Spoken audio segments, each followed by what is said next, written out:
use for it. So the opportunity is there. It's just going to take them deciding whether they've got a market for it. And I think they do. I think if not, if they don't, they're definitely building one right now.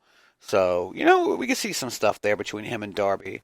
But the show was good. We see MJF come out, and that's something I definitely want to talk about is MJF on this episode. Now, we know what happened at Full Gear. He turned on Cody, kicked him in the fucking nuts. Did the old heel maneuver after Cody lost the chance at winning the AEW Heavyweight Championship for the one and only time. And I think that it was too soon. I know everybody is panning about this, and everybody is loving it, and they're all over it, and MJF's a great heel, and he is. I don't want to take anything away from Maxwell Jacob Friedman, or whatever the fuck his name is. I think he's a wonderful heel, one of the best heels in the business. He's right up there with Miz. I can't stand fucking Miz anyways, but he is a good heel, and he's done good at making me hate him. I hated him before he was a fucking heel, so whatever. But, MJF has done great at being a fucking douchebag. He's really good at being a douchebag. And I think they blew their load too early. I really do. I think they should have held off for another pay-per-view. I think maybe going into the beginning of the year, they should have kept teasing it like they have been this entire year. I think that, don't get me wrong, everybody was seeing the pay-per-views before, but I still think it was too soon because now you've got him introduced to a national audience, and not every single one of those people caught every single pay-per-view. Some of those guys started watching AEW when it was coming on TV. You've got those people out there that had never seen Double or Nothing, that had never seen Fight for the Fallen, that had never seen any of those, and just started watching. Oh, AEW's on TNT, so I'm gonna start watching now. So I feel like they blew their load early. They really should have waited and waited till a crucial, even more crucial moment, because he didn't even. From what I gather, because like I said, I haven't seen it, but if I'm correct, he didn't even interrupt the match. It was just Cody had lost, and in a disapproving manner, MJF is in there and supposed to be comforting him, giving a hug. No, he kicks him in the nuts. And, just, he downs him, man. So, yeah, was it impactful? Was it a moment that everybody's going to remember? Of course it is. But I think it could have had even more amazement and even more absolute just mark. Just that aura around it, that moment around it in history if they had waited a little longer. I say another 2 pay-per-views going into the new year. And let him turn then at Cody's next chance or anything. Because we got to know. Cody's going to have another chance. He's got to have another chance, man. He's Cody fucking Rhodes. He's got to get that gold strap, at least I hope so. I really hope that he didn't help bring this company to fruition just to have one chance at the title and never again. So I'm sure we'll see what happens in the coming months, but I really do feel like he's going to have another chance at that title. We all know he's going to have another chance at that title. You know what I'm saying? No, I think they blew their load a little early there with that. So we'll have to wait and see. I could be wrong. This is going to be some great rivalry between him and MJF. We know that they're going to give Cody something to work on for a while, and it's beating up MJF and working his way back to figuring out a loophole in his own contract or whatever. However they're going to do it, I do think that it's going to be good. I do think that. I just think it could have been better. That's just my personal opinion. I don't work for AEW, but I will take my checks in the mail. Let's see. What else do I want to go over? And I'm not going in any particular order just because this is coming off memory. I was a dumbass and didn't write all this down in my notes. Because we haven't been on in a while, I want to address 2 things. No, I've addressed the Marco Stunt thing. I do want to address the Riho thing. How do I put this? I know they're pushing her, and this is an AEW, because that's what I've been on tonight. They're pushing her to the fucking moon and back with the women's title. And, they are behind her 100%, and I get it, but I don't get it. And I don't think I'm the only one, and I'm not trying to be a dick. I'm not going to be like Cornette and get up here and, talk about fucking cough drops with Riho and shit. Because as a wrestler, I respect Riho. I think she does a good job. I just don't know if she's a great women's champion. I feel like, and I don't know if it's just me, but I do feel like every one of these wins she's getting are flukes. Are just because she's so tiny and stuff, and they can work that angle, and they're not really working a lot of angles at all in their women's division, which I will bring up in a minute. But I'm not into it, and I mean, maybe I'm the only one. Fuck it, if I'm the only one, I'm the only fucker out there who's not into it, whatever. But I don't know. I haven't been feeling the whole Riho thing. I really haven't. So I'm hoping they do a little something more with her, or take the strap off over here in the future. The women's division does need to ramp up there. I mean, because they've got a good women's division. Hell, one of the best. I mean, you've got fucking Riho, which, like I said, irregardless of what I have just said about her, doesn't mean she's a bad wrestler. Just means I don't know if she's world title material, or fucking Big J. God damn, she's the one with the ding dong. No, that's not her. But they have, Brandy in there. They've got Nyla Rose. They've got Amazing Kong. They've got Britt Baker, Bea Priestley, some of the other Japanese or Chinese women who are involved. What is her name? The new girl. Well, she's like new-ish. I really, really liked her. She came out the other night and took on Britt Baker. Not this episode, the past one. Two of them ago, excuse me, when they were in Pittsburgh. Oh, God, I can't remember her name. She's really good, though. I mean, so they have a women's division. They've got a great women's division, but they aren't really putting any stories into that women's division. So I think we need to see a little more development there with an angle of some sorts. And I know they're going to be working on that, and we're only 7 weeks into this, And I mean, you are starting to expect some things picking up, and I'm sure it will be soon. They just had their first pay-per-view and everything. But I think just give it some more time. I'm going to say that. Well, it's not the final news, because obviously I'm going to be talking about some more AEW stuff, but some more news there with this week's Dynamite.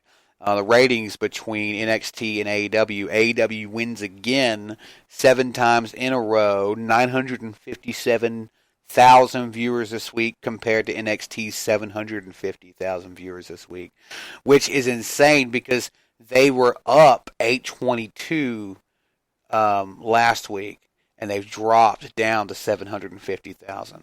So they lost quite a fucking bit. It's, oh goodness. I mean, they're fucking them up in the ratings right now. Is it going to continue like that? It's consistency. And people are like, it's going to be another 83 weeks. It's going to be another 83 weeks. I'm like, I don't know, man. I don't see another 83 weeks in a row. I really don't. It's nothing against AEW. I love AEW. I'm more into AEW than I am WWE, obviously, now. Even with some of the negative stuff that I just said. But I really think that NXT will bring it up eventually. I mean, they've got a lot of talent to use. They've got just as much money, if not maybe a little less than Khan and TNT. I just don't see them losing 83 weeks in a row like McMahon did in the 90s. So we'll have to wait and see. I could be wrong, but we'll have to wait and see as far as that is concerned. I got some more ratings news down there. But anyways, Big J, if you want to get in the chat, come on by and hang out in the chatty here at Under the Bottom Rope. Let's see what's next up here. So let's talk a little about it was an article that came out, and there's rumors that have came out about it, but I got a message. I think it's kind of just, I don't want to say stupid, but I think it's uninformed. People believing that New Japan has been attempting to get Kenny Omega banned from Japan to work there, because he went and worked a show with Riho at DDT. So, obviously that's his own stomping grounds, and there's obviously going to be some animosity there, because let's think about this for a minute. New Japan put a lot of stock into Kenny Omega. They were kind of turning him into the big guy. You know what I'm saying? He was going to be their ace eventually, if not already, because he was kind of their ace already. as it was. But he wasn't, in my opinion, he wasn't quite fully there. He wasn't on Tanahashi level, and we know that. He wasn't on Tanahashi level. But I think eventually he could have been.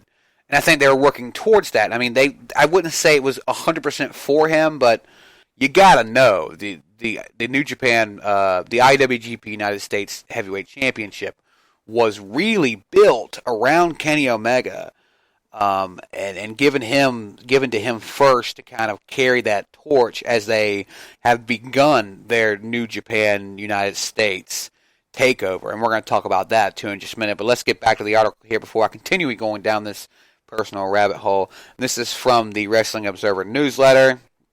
Last week, a report in the Wrestling Observer newsletter came out that Kenny Omega was stopped from entering Japan for a third time since leaving New Japan Pro. Omega was headed to the country to appear at DDT Pro.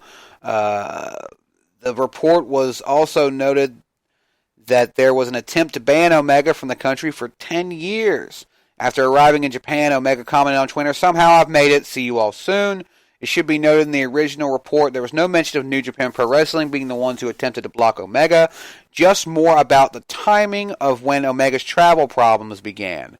Earlier today, New Japan Pro Wrestling President Harold Meij posted some thoughts on New Japan's website, including the unbelievable rumor of New Japan Pro Wrestling having any involvement with Omega's travel issues. The following comments were translated in English by the Super J-Cast at the Super J-Cast on Twitter. If you guys want to give him a follow for doing this, thank you, Mr. Super J-Cast. By the way, there's this unbelievable rumor, and this is Harold Meij, the owner or president of New Japan talking.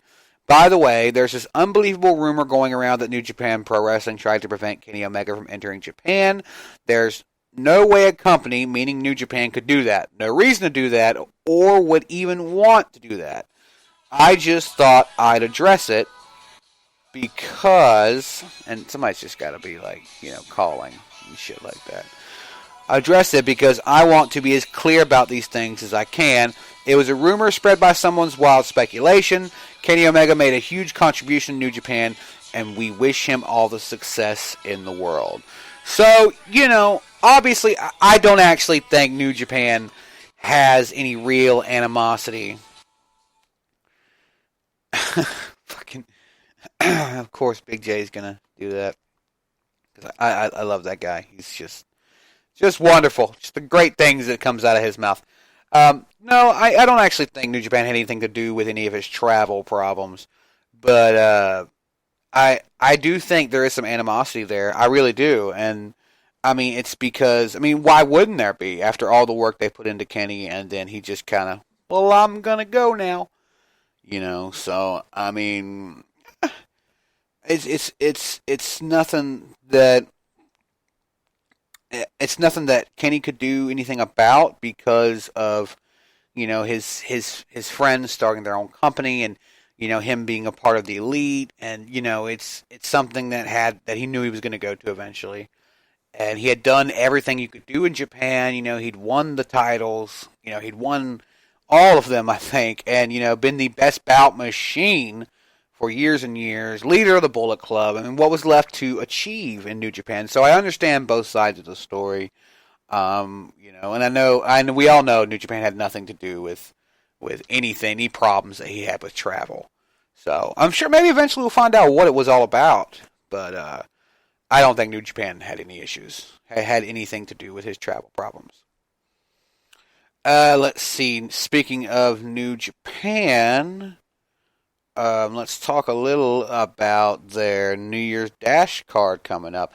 So these guys, hard fucking workers. Before we go to New Year's Dash, I want to talk a little about the New Japan United States thing they got. So New Japan Pro Wrestling, it's been going on, obviously for a while. They've been doing shows in the U.S. For a couple of years now, but they've just started. I don't know what to call it, if it's like a promotion or if it's like just a sector of New Japan Pro called like New Japan USA. And I don't have any evidence of this. This is just all assumption. We do know they just ran a card in San Jose, which was pretty good. I liked it. you had some pretty solid matches on it. It was a pretty damn good